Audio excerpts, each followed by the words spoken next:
Alright folks, today I'm going to show you guys how I fixed the problem with my Sea-Doo Challenger 2000.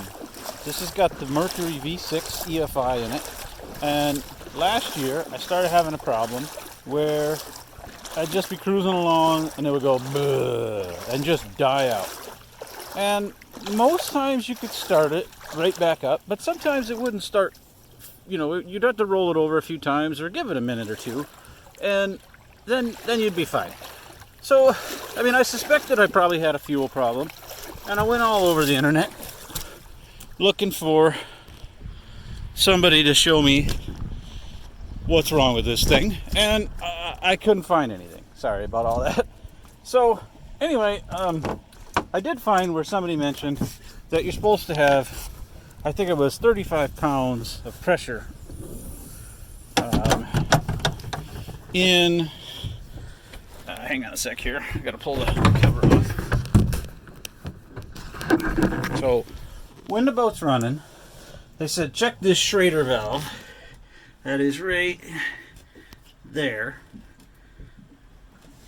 See where I'm at on the motor, and you should have about 35 pounds in there. I checked it and I had 20 pounds roughly.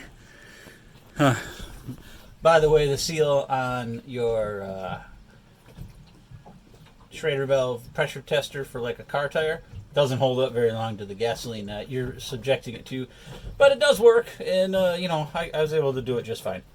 So anyway, I was gonna pull the neck off the tank and look for, you know, a screen or something that's plugged in there, but I started looking at turning the key on, and this little pulse pump here, which is basically directly connected to the fuel tank, so it is the source of fuel for the motor, and you know, this thing was sounding like it was pretty clacky, almost like a little transfer pump I have, that when it starts to suck the tank that you're moving dry, it gets a little louder. Well, this was sounding like that. So I got to looking, and what I found is this kind of looked like it was a fuel filter. So I unhooked this hose and I pulled this filter off, and there were a couple of, when I looked in the one end, there were just a couple of, like, maybe little gel deposits or something in there.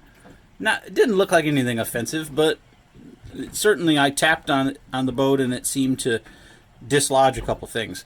So it's Memorial Day. I have no idea where I could get one of these today. Probably nowhere on earth. What I did is I took this in the garage, I put air in the compressor, and I blew air through this. First I blew it backward of which way the fuel flows. Then I did it this way, and then I did it backward again. I put this back on the boat, and let me tell you, this thing runs better than it ever has since I bought it. I think there was some deposits in that, whatever that is, if it's a check valve or it's a filter. It certainly had some gummy deposits in it from fuel, you know, over the years. It certainly looks like it's original to the motor. It's painted exactly the same as the motor. I gotta assume it is.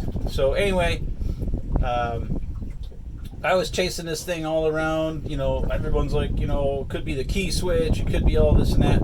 I really didn't see anybody with a definitive fix online for what it took to get this Mercury M2 Jet V6 drive to stop bogging out. I can tell you, I rode this boat all the way out to the island out here, across to the other river and back, anywhere between 25 and 55 miles an hour, and I have had no bugs whatsoever. I consider this fixed. If anything changes, I'll let you guys know, but as far as I'm concerned, that's how you fix this thing. Talk to you guys soon.